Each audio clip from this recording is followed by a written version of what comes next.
everybody. Welcome to the Right or Die Show. I am your host, Randi-lee. On today's episode, I'm going to be talking to Jay Sooknanan, and I really hope that I said your name right. And we have such a great conversation and episode for you coming up right now. Welcome, Jay. So excited to have you.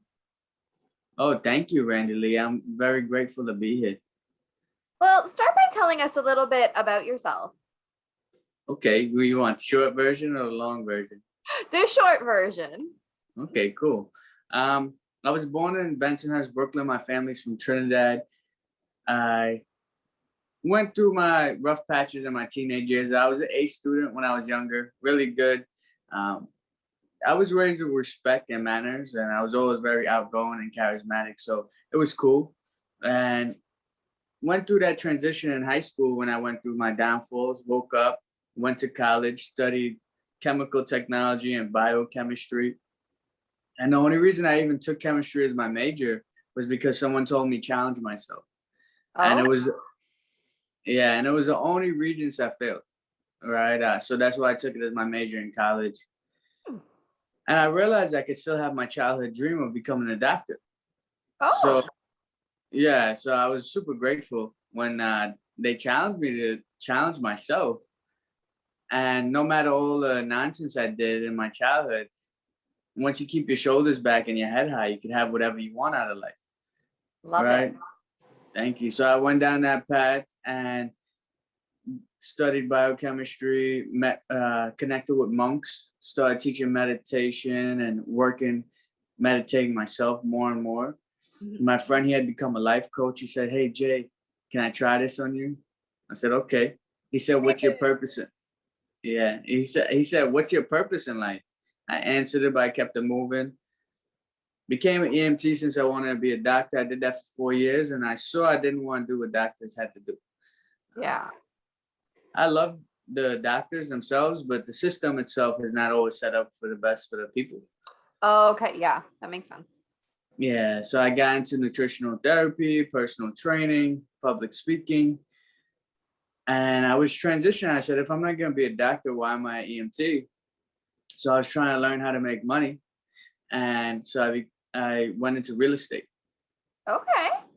And the reason I did that is because my purpose that I had written down when my friend asked me was to help join the world and work to end suffering, making sure everyone has food, water, shelter, clothing, burden out to holistic healthcare and education. I then realized, charity starts at home as well. So I had to help my family and also enjoy my life, right? Because I wasn't enjoying my life as much as I could. And also I want to inspire the young and those who have given up on themselves. Oh, that is awesome. And you're about to be a dad. Yeah. And how did you not mention that part? Oh, yeah. Well, I didn't finish. I actually wrote, I'm also releasing my second book this year. My first book did well. It got me in schools. I speak in schools on health and wellness with me and my wife. She's actually a health coach as well. Oh, cool. And I'm an integrative wellness and life coach. So we team up on both our businesses. We have another business also where we help people retire young. So it's 3 businesses then? 2 businesses. Okay, I was thinking something else. I stopped real estate. I didn't do real estate. Okay. That's what I was counting in there too. Yeah, no, I don't do real estate. I didn't want to spread myself thin. And I want to do whatever I did. I wanted to do it at least decent, if not great, Yeah, that's fantastic. Yeah. When did you come? I was going to say here, but you're not really here because you're not in Canada with me. When did you move from Trinidad? Actually, I was born in Brooklyn, but when I was born, my parents split up. So we ended up going back to Trinidad. I was 2 weeks old. I came back up here at 4.5. I used to visit every summer. Oh, okay. That's kind of neat. Thank you. The weather is probably better there than it is here. Oh, all the time. Yeah, it's a lot more love too. And think about it. The weather itself, you need the sunlight. There's more depression and these kind of areas. So just there's a lot more love. They know how to work hard, but yet still make time for family and enjoy their life. Over here, sometimes it's just work. Exactly. So, speaking of depression and mental health and that stuff, perfect segue. What have you experienced in your life? Okay, so in my book, I kind of explain that we all face it in our own ways. Anxiety and depression. What is anxiety? Anxiety is just really a hesitation from doing something. So everyone experiences because everyone hesitates at one point in their life. But if you don't follow through, that's when you get stuck in your comfort zone and you end up backing up yourself into a hole. And in that hole of darkness, it's not a good place to be. They say it's your comfort zone, but it's not comfortable to be in your comfort zone. You hate it. And so anxiety, when you let it keep happening and repeatedly, it adds up to depression. So when I was transitioning from an employee to entrepreneur, it was a little challenging because when I was 4.5, I learned not to ask for anything. I didn't want to be a burden on anybody. So when I was calling people for real estate, I felt like I was asking for something, Mm, but I didn't realize I was there to serve them. I was going to be a gift to them. They should be happy to work with me, and I was going to bless them the same way. We were going to have Could be a mutual. relationship. Yeah, it was going to be symbiotic, right? We were going to work together, but I didn't understand that. Okay. And so then when I was making the phone calls, I had good experiences, but then I stopped doing the work because it was awkward for me, right? Yep. And I'm the kind of guy, if I don't do the work I need to do, I beat myself up. Mm. So I stopped meditating. I stopped listening to motivation. I stopped working out for 2 weeks, only for 2 weeks. Okay, that's not so bad. And but I started trying to numb my mind. I worked at night as an EMT and I would come home in the daytime and I would make the house dark too. So I was in darkness most of the time. Oh. And I try to numb my mind with Facebook, Instagram, Tinder, pornography, all those things, right? Yeah. And just 2 weeks. And his voice came into my head. And I said, "Hey, Jay, if life is so bad, why don't you just jump out the window?" I'm like, "What?" I never thought I would think these thoughts. I have a decent life. And I said, Yeah. "Hey, Jay, if life is so bad, open the window and jump out." And I Yeah. got up and I shook it off. And I knew I had my tools already. I knew how to take care of myself. So I started meditating, working out, doing the things I needed to do. And 3 weeks later, I closed my first deal in real estate and I bought my first car. And pretty, Nice. Nice. yeah. So, how did you learn those tools? Because you said, oh, I already knew them. How did you learn them? Where did they come from? So I had worked with the monks when I was in college studying chemical technology. This lady gave me a book. This lady named Sherry. I wish I could connect with her. I don't know where she is, but she gave me a book by Dr. Wayne Dyer called "Getting in the Gap," and I started meditating since. And then I had connected with the monks. I was working with the monks. She was teaching me certain things, so I learned chanting. I had studied nutritional therapy and personal training, so I understood that was important as well. And just trying to build myself up and take off my excess weight and things. I knew a lot of tools, so just going through my journey of life, I found a lot of tools that would clear my mind because I used to smoke and drink, Oh, okay. right? So that used to numb my mind. But then I learned how to do it a healthier way where I would actually not have any like bad repercussions after, right? Yeah. So I had to go through that transition. And I think that's a really important point for people to realize is that there are positive or productive means of handling, and then there are those negative ways of handling. And you made, that negative pile, drinking, smoking, pornography, right? You listed off a few. And then the positive ones, of course, you've listed the meditation, exercise, nutrition, sun. I wish the sun would come out today. It was out yesterday. It's Uh, cloudy today here as well. yeah, it's cloudy. So it's really important to make that distinction. Is what I'm doing a positive way of coping or a negative way of coping? Because the negative way of coping makes you feel good in that moment, but does that feeling really last?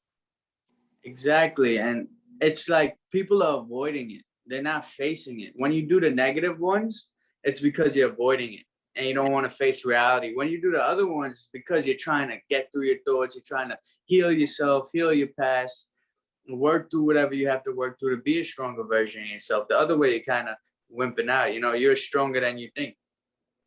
Yeah. So I have a few of these signs. My husband actually got them for me because he knows I love these inspirational things. And every time I'm about to do an interview, I look through my pile of them and I pick one. And it's funny because I don't know who I'm in, like I know who you are ahead of time. I have a little idea, a little sense of it, but I have no idea where our conversation is going to lead. These conversations are totally developed naturally. And whenever I pick one, it seems to always match up with the conversation. And Nice. I don't know if it's because subliminally we're seeing it, so we're going that way, or it just was meant to be. But either way, you know, it's there and it's true. For sure. It is. I love it. I love quotes like that. And we have quotes all over the house. You know, that one says, be fearless in the pursuit of what sets your soul on fire. We have dream boards all around our house. We love quotes. So I agree with you. Oh yeah, me too. I've got them around and affirmations around. It's fantastic. And it's so important to see it all the time. It's that reminder to yourself that you are stronger than you think. Or I have a couple upstairs that say, I am beautiful. That's in the bathroom mirror, right? Because you're looking at yourself in the mirror. And then I have another one that says, I am smart in the living room. That's usually where we do homework.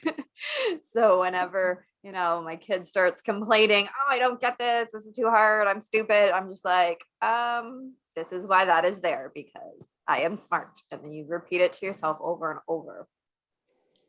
Nice. Love it. Yeah. So have you, when you were going through all this stuff, this staying in the darkness all the time, that 2 weeks of really, really bad time, did you talk to somebody? Did you reach out? Did you try to hide it? Like what was going on to the outside world looking in? Well, I'd had some good experiences previously. You know, it was that transition that was difficult. You know, I actually for 2 years, so I had a 4-year serious relationship when I was younger, and then 2 years of a lot of fun with women, and try to build back my ego, but ultimately it builds even more insecurities and stuff like that. And I was hurting people, not intentionally, and they didn't really feel that hurt, but I knew eventually that's what it would lead to. Mm-hmm. And I transitioned. So when I was transitioning, that's when I went into my dark spot. When I let go of the bad things and trying to go to the good side and do what I had to do, it was a challenge. And I think my brother said, "What are you going through a midlife crisis?" And I'm like, no. But then he kind of woke me up, and I was like, oh, okay, maybe I need to check myself. You know, like, what's up with you, bro? Well, because change is hard, right?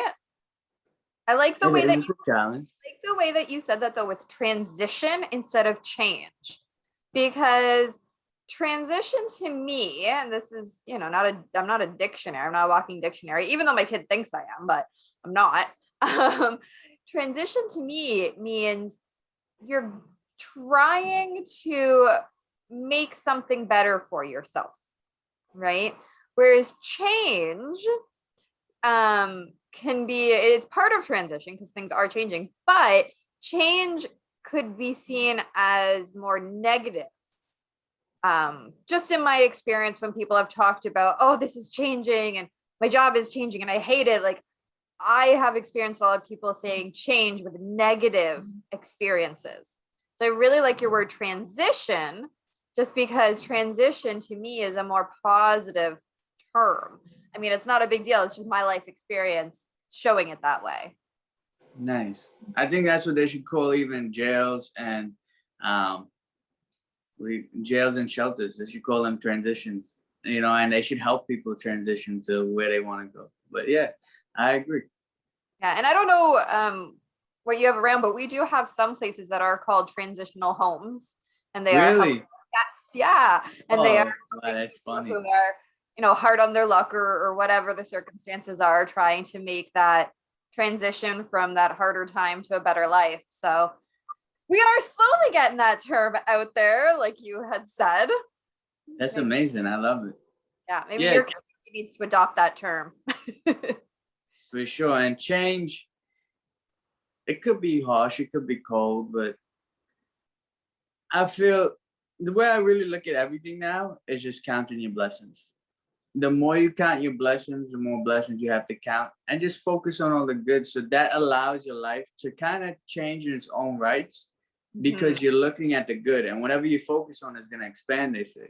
So I'm very grateful to just be able to look at the good and know that's a tool because, like you said, your daughter said, whatever, so whatever, stupid, you mentioned, and it's looking about the good. So also in the book, I talk about positive affirmation. So I agree with you. I'm very grateful that you do that for your family. But as I focus more on what I have, it grows in abundance because I'm not looking at lack. So it allows my mind to change and grow in its own right. So like you said, it could be a negative thing because it's so harsh and cut off change, but it could be like such a powerful thing if you allow yourself to embrace it. Exactly. It's like the caterpillar turning into the butterfly, right? It's changing, but I don't know. I think I'm going to adopt that word transition and just I do like it. Yeah, I do. I like it. There was something there you mentioned, and then I got off track with my butterfly analogy. Oh, the affirmations. I've talked about those with a few people on the show because I am a huge proponent of them. I love them. Like I said, I have them up on my walls, but also that gratitude, the focusing on the positive, and you said it perfectly. What you focus on is what you bring. So I'm going to give a real life example. I'm not going to say the person's name just in case she watches the show. But somebody I know constantly complains and always focusing on the negative, the negative, the negative. So they're always expecting that negative thing to happen. And then when the negative thing does happen, oh, I knew that was going to happen. I knew my car was going to break down. I knew that whatever was going to break, or I wasn't going to get the promotion. I knew that. Well, you only knew that because you're only focusing on the negative. You're not focusing on the positive. You're not focusing on the fact that, okay, maybe your car broke down because it was going to break down one way or the other. Didn't break down because it's you. It broke down because it was broken. Focus on the fact that you have the ability to get it fixed. Focus on the fact that you have a job. Maybe you didn't get the promotion, but you still have a job. Or the positives of being able to see certain people in your life or talking to people on the phone. Try not to give away, who it is. So I don't want to say too distinctive positives, but those are the things that can make a difference when you're always focusing on the negative. Not only are you going to always see the negative in your life, you're going to miss out on the positives, but people aren't going to want to be around you. No, not at all. Not at all. And Jesse, you mentioned as a lady, I was also wrote in a book that women actually face depression more than men, just due to the fact that they have, they go through pregnancy, menopause, they have a lot of things that they actually face different. And so, yeah, they have to learn they get into those cycles more because sometimes you can't work out and things when you're going through those cycles. And so they may need, like, that's why I love the women empowerment and when people get together and women do need that strength. And they make to me, if it wasn't for my wife, I wouldn't be where I am. If it wasn't for my mom, I wouldn't be where I am. So women also, like if Beyonce says they run the world, they That's run right. their world in their own way, and I appreciate women for that. Yeah. But yeah, she may be facing her own challenges, and I hope she does get to break that cycle. Yeah, that's a great point. And the hormonal changes that go along with that are right. in and of itself a disaster. I was just reading my book again because I just revamped it. And that's when I saw that fact. And I was like, oh, wow, that's why. Because my wife is pregnant. So I was like, oh, this is why she's going through the things she's going through. It's because it's inevitable, right? Like they got that hormonal changes. And, hopefully, I could keep it positive as possible and not bust her chops too much. Yeah, exactly. When she has those cravings, just go get it. Yeah, I remember when I was pregnant and the hormonal changes, and then just the looking at your body going, this isn't my body. Like, this is not the way I look, is just a whole other issue that not every woman, but that was a big issue for me. It was that I'm fat now. And I would say that and people go, you're not fat, you're pregnant. I'm like, no, I'm fat. Right? But it's not true. I was pregnant. But that's that mental challenge. I look in the mirror and I don't see me. I see somebody else there. So that can be another struggle that, if you hold that in, it's not going to help. You got to let it go and change the way that you think about it. Right. Like I said, I kept saying fat, but really I was pregnant. I needed to remember that. I needed to change the perspective, way I was looking at it. Yeah. And they say as a couple, you're pregnant. So then I adapted the mentality that I was pregnant. And I had developed a food baby inside of me. So I gained like 25 pounds myself. I started working them back off. I took a run this morning in yoga and been just having more fun with my workouts. I was being too stringent with it. So I started doing things I like and just having fun again. That's another really good point. There's so many different ways to work out. Got to find what's going to be fun, because if you're just forcing yourself to work out and you actually hate it, it's not going to help any. You need to find something that you look forward to doing. For sure. I agree. So what would you tell somebody who's listening right now and they're going through, let's go with a transitional time in their life and it's being really difficult for them? They're going through a transitional time in their life. I would say focus on the bigger picture. Focus on where you're headed. Believe in yourself. Know that you can have whatever you want. Take some time. Figure out in this moment, what are you here for? What's your purpose? And the reason I say that is because we're all one, right? I wouldn't be here if you didn't have this show, right? And you wouldn't have a show if you didn't have guests on it, right? So we all work together. You wouldn't even have those signs up if it wasn't for your husband. You wouldn't have a home with somebody that didn't build it. So we're all one. So you got to realize we're very abundant when you're finding your purpose. And there's nothing stopping you from manifesting what you want. Mm-hmm. You just have to be willing to ask for it. So I've been working on saying ask properly because I say it wrong. And so that's what I would say. Take your time, figure out what you want in life, look at the bigger picture, and don't dwell on the little things. Everything will change through time. Focus on the good in your life. Be grateful for everything you have. Don't think you need some grandiose purpose, but you do need direction and you do need to move forward. And if you don't know what your direction is, you get stuck in indecision, and that builds lack of confidence, lack of belief, and that destroys you mentally. So I do believe people need direction. It can be so simple just to be, which is not really that simple, but to be the best mom, best provider in the family, whatever it is. And you just grow yourself to be that best version of you. And that's all we're really going towards, is the best version of ourselves. And that eradicates the other stuff. But have grace with yourself. Don't beat yourself up. Don't call yourself names. Yeah. You're beautiful. You're worth it. You matter. You're whole. No, don't let anyone tell you you're broken. You're whole. You're creative and you're resourceful. You could do whatever you put your mind to. Take your time and gradually grow yourself. Set little goals and grow them as time goes on. And that's the biggest thing I could say. Find routines that would work for you to keep your energy level right. You want to be happy. You want to make sure you're joyful. You want to take care of yourself. Make sure you put yourself as a priority. Right? You are your number one priority. If you die tomorrow, John Maxwell, he says, if you die and half an hour later, they're going to ask, hey, can you pass the potatoes? Right? So just work on you. You only have one life. Forget other things at a certain point in time. Make sure you take care of you and then just keep going. Because the more you take care of yourself and you fill up your cup and you love yourself, you're able to love others. So I encourage you just to keep going and believe in yourself and know that you can do great, great things. I love it. I almost feel like you're talking directly to me right now. And in a way, in a sense you are, but really you're talking to the audience at large. But that message just resonates so much with me right now, because the show is still a baby, as much as, I've just released, I think, the 14th episode today. It's only been around for a little over a month. So it's still in that transitional, or a transitional period of my life with creating this new entity because I have found my purpose, like you were saying, of trying to bring awareness to mental health. So yeah, what you're saying there, whew, you're talking right to my soul. Thank you. I'm happy, Randi-lee. I appreciate that.